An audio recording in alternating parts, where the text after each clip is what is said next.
വണ്ടൂർ നിയോജക മണ്ഡലത്തിലെ LDF സ്ഥാനാർത്ഥി ഡോക്ടർ KK ദാമോദരൻ സാറാണെന്ന് കെ ന്യൂസിനൊപ്പം. സാറെ, തെരഞ്ഞെടുപ്പ് പ്രചരണം അതിന്റെ പാരമ്യതയിൽ എത്തി നിൽക്കുകയാണ്. അതെ, സാറ് വിജയ പ്രതീക്ഷയിലല്ലേ? നല്ല പ്രതീക്ഷയിലാണ്. ഈ തെരഞ്ഞെടുപ്പോടുകൂടി LDFന്റെ മൂന്നാം തുടർഭരണം ഉണ്ടാകുമെന്ന് സാറ് കരുതുന്നില്ലേ? പ്രതീക്ഷിക്കുന്നുണ്ട്. ഞാൻ മാത്രമല്ല, ഇടതുമുന്നണി പ്രവർത്തകരും പൊതുവിൽ കേരളത്തിലെ സാധാരണ ജനങ്ങളും അങ്ങനെയാണ് പ്രതീക്ഷിക്കുന്നതും ആഗ്രഹിക്കുന്നതും. നമ്മൾ ഈ തെരഞ്ഞെടുപ്പിൽ ജനങ്ങളോട് മുന്നോട്ട് വെക്കുന്ന വാഗ്ദാനങ്ങൾ സ്വാഭാവികമായിട്ടും അതാണല്ലോ. അത് എന്തൊക്കെയാണെന്നൊന്ന് ചുരുക്കി. അത് കഴിഞ്ഞ 10 വർഷമായി ഇടത് ജനാധിപത്യ മുന്നണി സർക്കാർ നടപ്പാക്കിയ വികസന ക്ഷേമ പ്രവർത്തനങ്ങളുടെ തുടർച്ച എന്നുള്ളതാണ്. തുടർച്ച എന്നുള്ളതിന് പ്രത്യേകിച്ച് ഇടതുപക്ഷം കേരളത്തിൽ തുടർന്നപ്പോൾ നല്ല ഫലമുണ്ടായിട്ടുണ്ട്. പ്രത്യേകിച്ച് നമ്മുടെ കേരളത്തിലെ വൻകിട പ്രൊജക്റ്റുകൾ എല്ലാം തന്നെ പൂർത്തിയാക്കാൻ കഴിഞ്ഞത് തുടർ ഭരണം ഉള്ളതുകൊണ്ടാണ്. അതിനിടക്ക് ഒരു ഭരണമാറ്റം സംഭവിച്ചിരുന്നുവെങ്കിൽ പല കാര്യങ്ങളും റിവൈസ് ചെയ്യുകയോ അതല്ലെങ്കിൽ പുനഃപരിശോധിക്കുകയോ പുനരാലോചിക്കുകയോ ഒക്കെ ചെയ്ത് ഒരു പക്ഷേ ഇങ്ങനെ തന്നെ അവർ ചെയ്തേക്കാം. പക്ഷേ സമയം ഒരുപാട് നഷ്ടപ്പെട്ടിട്ടുണ്ടായിരിക്കും. അത്തരത്തിലെ ഒരു സംഗതി ഉണ്ടായില്ല. എല്ലാം തന്നെ വളരെ സമയബന്ധിതമായി പൂർത്തിയാക്കാനും ആളുകൾക്കത് ഉപയോഗിച്ച് തുടങ്ങാനും പറ്റി എന്നുള്ളതാണ്. ഉദാഹരണമായിട്ട് നമ്മുടെ 6 വരിപ്പാത, ഇതുപോലെ വിഴിഞ്ഞം പദ്ധതി, അതെല്ലാം ഈ തുടർച്ചയുടെ ഉൽപ്പന്നമാണ്. അതുകൊണ്ട് തന്നെ തുടർച്ച ഉണ്ടാകുമെന്നാണ് പ്രതീക്ഷിക്കുന്നത്.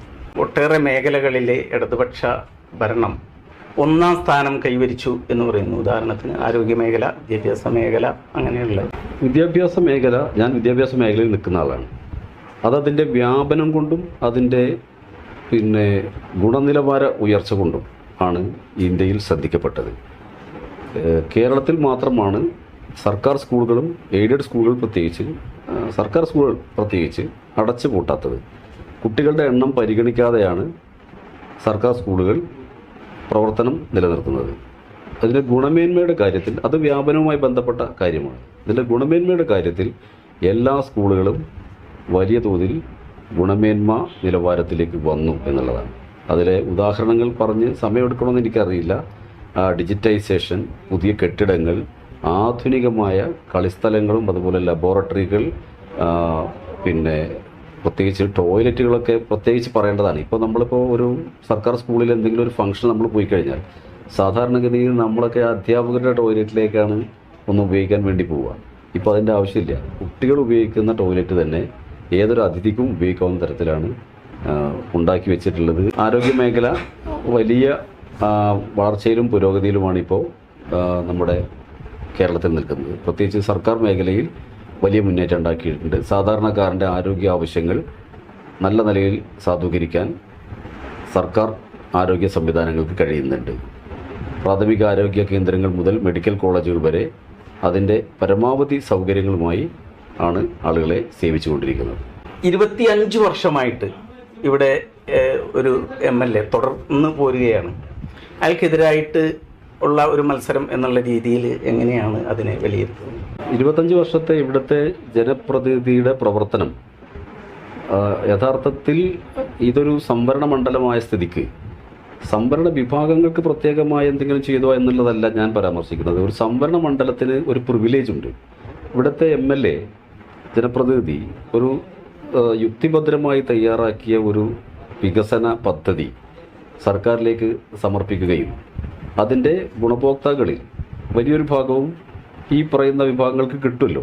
ഏതൊരു ഉദാഹരണത്തിന് നല്ലൊരു എഞ്ചിനീയറിംഗ് കോളേജോ അതല്ലെങ്കിൽ ഒരു പോളിടെക്നിക്കോ ഒരു ITIയോ ഒക്കെയാണ് നമ്മുടെ പ്രപ്പോസലെങ്കിൽ അതിൽ എല്ലാ വിഭാഗം ആളുകൾക്കും ഉപയോഗിക്കാം. കൂട്ടത്തിൽ ഇവരുടെ വളരെ പ്രോക്സിമേറ്റ് ആയിരിക്കും, ഇവരുടെ വളരെ അടുത്തായിരിക്കും അത്. അപ്പോൾ അതുകൊണ്ട് ഈ വിഭാഗം ആളുകൾക്ക് വളരെ പെട്ടെന്ന് നടന്നെത്താം. അത്തരത്തിലുള്ള ഒരു പ്രൊജക്റ്റ് കൊടുത്താൽ ഇടത് സർക്കാരാണെങ്കിലും വലത് സർക്കാരാണെങ്കിലും അതിനെ നിരസിക്കില്ല. അതിനോട് വളരെ അനുഭാവപൂർവമായിട്ടാണ് അതിനെ പരിഗണിക്കുക. കാരണം ഈ സംവരണ സമുദായങ്ങളോട്, അത്തരത്തിലുള്ള പിന്നോക്ക പ്രദേശങ്ങളോട് ഈ ജനാധിപത്യത്തിന് പുലർത്തേണ്ട ഒരു പ്രത്യേക ഫേവറുണ്ട്, ഒരു പ്രത്യേക ആനുകൂല്യമുണ്ട്, അല്ലെങ്കിൽ ഒരു വാത്സല്യമുണ്ട്. അത് പ്രകടിപ്പിക്കാൻ കിട്ടുന്നൊരു അവസരം എന്നുള്ള നിലയിലാണ് ഈ ജനാധിപത്യ സംവിധാനം ഇത്തരം പ്രപ്പോസലുകളെ കാണുക. അപ്പോൾ അതുകൊണ്ട് ശ്രമിച്ചിരുന്നെങ്കിൽ വളരെ വേഗത്തിൽ നടക്കാവുന്ന കാര്യങ്ങൾ പോലും ഇവിടെ നടന്നിട്ടില്ല എന്നുള്ളതാണ് എൻ്റെ ഒരു പ്രാഥമികമായിട്ടുള്ളൊരു റീഡിങ്. മാത്രമല്ല ഇപ്പോൾ ആളുകൾക്കിടയിലൂടെ നടന്ന് ഈ കാര്യങ്ങൾ കേൾക്കുമ്പോൾ ആളുകളെല്ലാം തന്നെ പൊതുവിൽ ആ ഒരു കാഴ്ചപ്പാട് പങ്കുവെക്കുന്നുണ്ട്. പിന്നോക്ക അതല്ലെങ്കിൽ പട്ടികജാതി സംവരണ മണ്ഡലം എന്നുള്ളത് അതും ഈ വികസന പദ്ധതികളും സ്വഭാവവും തമ്മിൽ വലിയ ബന്ധമൊന്നുമില്ല. നേരെ മറിച്ച് നമ്മുടെ ജില്ലയിലെ മണ്ഡലങ്ങളിൽ ഏറ്റവും കൂടിയ ശതമാനം ഈ വിഭാഗക്കാരുള്ള മണ്ഡലം എന്നതിനർത്ഥമുള്ളൂ. ഈ മണ്ഡലത്തിൽ ഏറ്റവും കൂടുതൽ ഇവരാണ് എന്നല്ല. ഇതിലിപ്പോൾ ഒരു 11% അല്ലെങ്കിൽ 9% ഒക്കെ ഉണ്ടായിരിക്കാം. 9 to 11 ഇവിടുത്തെ ഒരു റേറ്റ് എന്നാണ്. ആ നിലയിൽ ജില്ലയിലെ ഏറ്റവും കൂടിയ പിന്നെ SC/ST പോപ്പുലേഷനുള്ള സ്ഥലം എന്നാണ്. ഇപ്പോൾ നമ്മൾ മണ്ഡലം പരിശോധിച്ചാൽ അറിയാം. ഇവിടെ ഇപ്പോൾ ഈ മലയോര മേഖലകളിലും അതുപോലെ നമ്മുടെ ഈ 3-4 പഞ്ചായത്തുകളുടെ ഇപ്പോൾ ചോക്കാട്, കരുവാരക്കുണ്ട്, കാളികാവ് പഞ്ചായത്തുകളുടെ ഈ വടക്ക് കിഴക്കൻ അതിരുകളിലും അധിവസിക്കുന്ന ആളുകളെല്ലാം തന്നെ വളരെ പിന്നോക്ക സാഹചര്യത്തിലാണ് ജീവിക്കുന്നത്. അതിലെല്ലാ വിഭാഗക്കാരുണ്ട്. അതിൽ പട്ടികജാതിക്കാർ മാത്രമൊന്നുമല്ല, അതിൽ മതന്യൂനപക്ഷങ്ങളുണ്ട്, ക്രിസ്ത്യൻസ് ഉണ്ട്, അതുപോലെ തന്നെ OBC-കാരെല്ലാം എല്ലാവരും ഏകദേശം ഒരേ സാമൂഹ്യ സാഹചര്യം പങ്കിടുന്നവരാണ്. അതുകൊണ്ട് ഇതിൻ്റെ ഡെഫിനിഷനിൽ തന്നെ ഈ സംവരണ മണ്ഡലം എന്നുള്ളതിൻ്റെ നിർവചനത്തിൽ തന്നെ ഇതിൻ്റെ ഒരു കാര്യം പറയണ്ടെങ്കിൽ പോലും ശരാശരി പാവപ്പെട്ട ആളുകൾ കൂടുതലുള്ള മണ്ഡലം എന്നാണ് പറയുന്നത്. അപ്പോൾ അതുകൊണ്ട് ഇതിനൊരു പ്രത്യേക പദവി ഉണ്ട്, അല്ലെങ്കിൽ ഒരു സംരക്ഷണം ഈ മണ്ഡലത്തിനുണ്ട്. നിരാശാജനകമായ കാര്യം എന്ന് പറയുന്നത് അതിനെ വിനിയോഗിച്ചിട്ടില്ല. നമ്മുടെ വാണിയമ്പലം മേൽപ്പാലം അത് വലിയ ഒരു ആരോപണം നേരിട്ടുകൊണ്ടിരിക്കുകയാണ് നിലവിലെ MLA. വാണിയമ്പലം മേൽപ്പാലം ചെറിയതോ അല്ലെങ്കിൽ പുതിയതോ ആയിട്ടുള്ളൊരു വിഷയമല്ല. വളരെ പഴക്കമുള്ള ഒരു പ്രശ്നമാണ്, അല്ലെങ്കിൽ ഒരു വിഷയമാണത്. അതിൽ ഒരു കഴിഞ്ഞ 1977 ഈ മണ്ഡലം രൂപീകരിക്കുന്നത്. അവിടുന്ന് അതിന് ശേഷം ഇങ്ങോട്ടാണല്ലോ ഇപ്പോൾ ഒരു ജനപ്രതിനിധി ഇടപെടൽ മൂലം അത് പരിഹരിക്കാൻ കഴിയുമോ എന്നുള്ളൊരു ചിന്ത ആളുകളിലേക്ക് വരുന്നത്. അതിൽ ബഹുഭൂരിപക്ഷം 5 വർഷത്തെ ഒരു ഇടവേള ഒഴിച്ചാൽ ബാക്കി എല്ലാ കാലഘട്ടത്തിലും ഇത് വലതുപക്ഷം കൈവശം വെച്ചതാണ്. കഴിഞ്ഞ 25 വർഷത്തെ തുടർച്ചയുണ്ട് ഇതിനകത്ത്. വാണിയമ്പലം മേൽപ്പാലം എന്ന് പറയുന്നത് ഒരു വാഹനം റെയിൽവേ ക്രോസ് ചെയ്യുന്ന ഒരു വിഷയം മാത്രമല്ല, ആളുകളുടെ ജീവിതം തടസ്സപ്പെടുന്ന ഒരു വിഷയമാണത്. അവിടെ ആ കാത്തു നിൽക്കുന്ന ആളുകളൊന്നും തന്നെ റെയിൽവേയുടെ അപ്പുറത്ത് എന്താ നോക്കാൻ പോകുന്നില്ലല്ലോ. ഓരോരോ പ്രധാനപ്പെട്ട കാര്യങ്ങൾക്ക് പോകുന്നവരാണ്, അല്ലേ? സ്കൂളിൽ പോകുന്നവരുണ്ടാവും, കോളേജിൽ പോകുന്നവരുണ്ട്, ജോലിക്ക് പോകുന്നവർ, ആശുപത്രിയിൽ പോകുന്നവർ, അങ്ങനെ പറയുന്ന നിരവധി വിഷയങ്ങൾക്ക് പോകുന്ന ആൾക്കാരാണ്. അതാണ് അവിടെ അങ്ങോട്ട് തടസ്സപ്പെട്ട് നിൽക്കുന്നത്. അത് സാധാരണഗതിയിൽ നമ്മൾ റെയിൽവേ ക്രോസിൽ നമുക്ക് പരിചിതമാണെങ്കിൽ പോലും ഇത്ര അധികം TUV ഉള്ള ഒരു സ്ഥലത്ത്, ട്രെയിൻ വെഹിക്കിൾ യൂണിറ്റാണ് TUV, അത്രയധികം TVU ഉള്ള ഒരു സ്ഥലത്ത് 1,00,000 TVU ആണ് വേണ്ടത് റെയിൽവേ ക്രോസ് അനുവദിക്കാൻ. ഇത് 1,00,000 ഇത് ഒരു 5,00,000 TVU എങ്കിലും ഉണ്ടായിരിക്കും.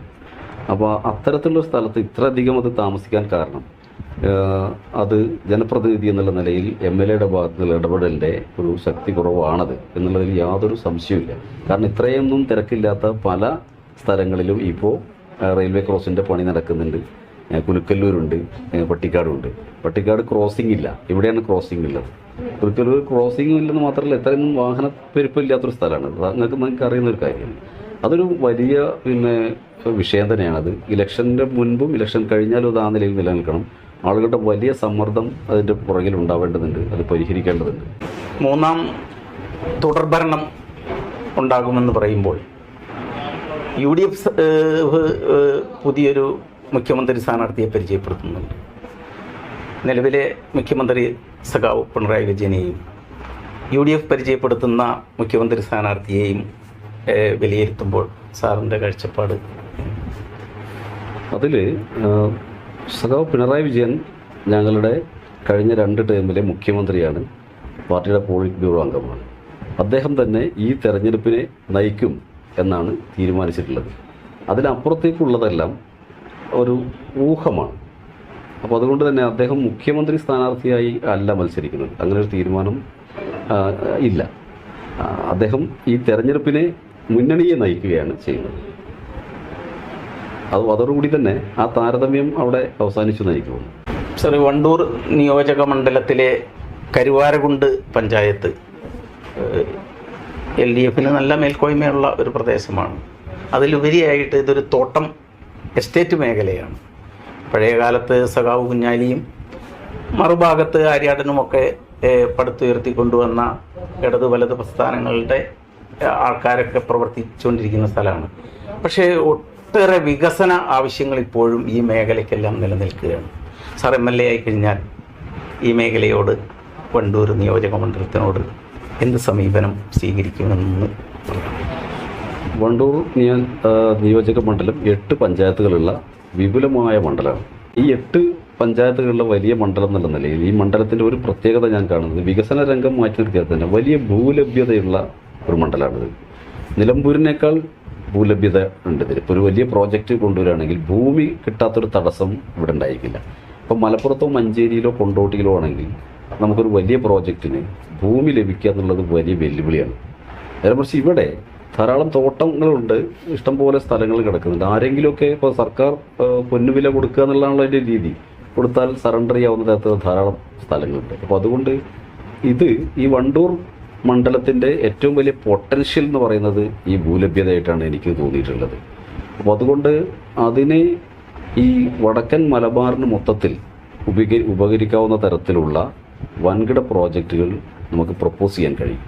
ഇതുപോലെ തന്നെ വിദ്യാഭ്യാസ രംഗത്ത് ഈ പ്രദേശത്തെ വെച്ചാൽ വടക്കൻ മലബാറിലെ മുഴുവൻ കുട്ടികൾക്കും ആശ്രയിക്കാവുന്ന തരത്തിലുള്ള പദ്ധതികൾ വിദ്യാഭ്യാസ രംഗത്ത് നമുക്ക് സ്ഥാപനങ്ങൾ കൊണ്ടുവരാൻ കഴിയും. ഇപ്പോൾ ഈ പ്രൊഫഷണൽ എഡ്യൂക്കേഷൻ രംഗത്ത് ഇതൊന്നും തന്നെ വണ്ടൂർ മണ്ഡലത്തിലെ കുട്ടികൾക്ക് മാത്രമായിട്ടല്ല. ഇപ്പോൾ ഞാൻ നേരത്തെ പറഞ്ഞതുപോലെ തന്നെ എറണാകുളം ജനറൽ ആശുപത്രിയിൽ അവയവമാറ്റം വരെ നടന്നു.